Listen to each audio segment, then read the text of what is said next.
Programming languages are like religions in some respect. If you're a good Catholic, then everybody should be Catholic. So if you like C++, then everybody should program in C++. It's very crazy. So first, everything I say, I always put that as a disclaimer. So here's my problem. I have these deep scientific papers that are in math, not programming languages. Okay. And somebody has to translate them from math to code. And there's going to be an impedance mismatch there. There's going to be a semantical issue where you go from math land and crazy protocols to actual code in production. There's a very good possibility you're going to make mistakes. Very good possibility you might actually implement the wrong protocol, a close protocol, but actually it's not the same as what the scientists wanted to do, especially when they start citing things like ideal functionality and so forth. And so early in the process, we said, well, we need to add an intermediate step where we carefully write down specifications and also kind of math, but math that is amenable to code.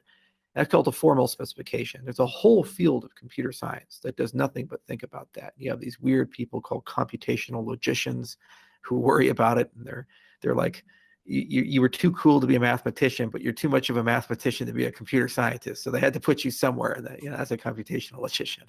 So anyway, we have these strange people who do these things. And then when you write a formal specification, then what you have is an ambiguity-free, sometimes machine understandable, in our cases not, way of expressing protocols.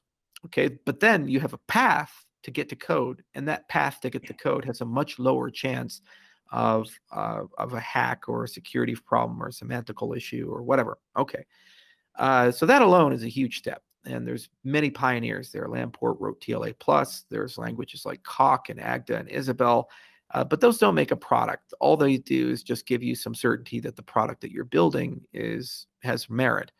You see this a lot in large companies like Microsoft and Amazon and Google in particular. They model almost all of their systems using languages like TLA because they have these gigantic emergent systems with millions of computers and hundreds of millions of lines of code and billions of users. Failures, if you every time you add a little bit more complexity, you increase your rate of failure. You're going to have failure every day with those kinds of numbers and scale. So you need to have better tools to help you mitigate that. So we took that area first, and then we said, okay, well, what are we going to implement Cardano in? And we said, well, the engineers who are doing the formal methods of work, they're probably going to live in the functional programming world more than the object-oriented world, because that world is they're very interconnected with each other. So why should we go hire a completely separate set of engineers? Let's go hire one set that knows how to do both sides, and we'll have a beautiful flow from science to code. That was the hypothesis. And it worked out somewhat well. The problem was that Haskell as a language was just not ready for something like Cardano and all of its needs. And along the way, we had to actually make Haskell as a language better. We also had to write a lot of custom libraries and code, and we had to do foundational work, GHC work, GHC.js, GHC, the WebAssembly. It was unbelievable, the effort that we put in to do these things. The other thing is that approach is very waterfall-like. So by the time you get from the paper to the code, it can be quite some time. So this is one of the reasons why we had so many slowdowns. There were many, but this is one of the pillars that holds up all those delays that we've historically experienced. So we had to learn how to be an agile, formal methods, science, functional programming company. There's none of them in the world, but we had to learn how to do that in the last 5 years, and it was horrible. But we kind of did, and we launched Shelley, and we're now actually moving with predictable speed and so forth. And a lot of the rough edges of Haskell have been removed, at least for our needs. And we're even funding the Haskell Foundation to kind of direct the evolution of that language so that it can continue to serve the needs of our protocols adequately. So in hindsight, could we have done it differently? Could we have chosen a different approach? Who knows? Now, the benefits are conciseness. We have significantly less code in production than, let's say, Bitcoin's core client or Ethereum's core client. In many cases, when you go from object-oriented to functional, you have a 5 to 10x reduction in lines of code. Why does that matter? Less code, less to maintain, less to read. And when you write code, you generally write it once for every 5 or 10 times it's read.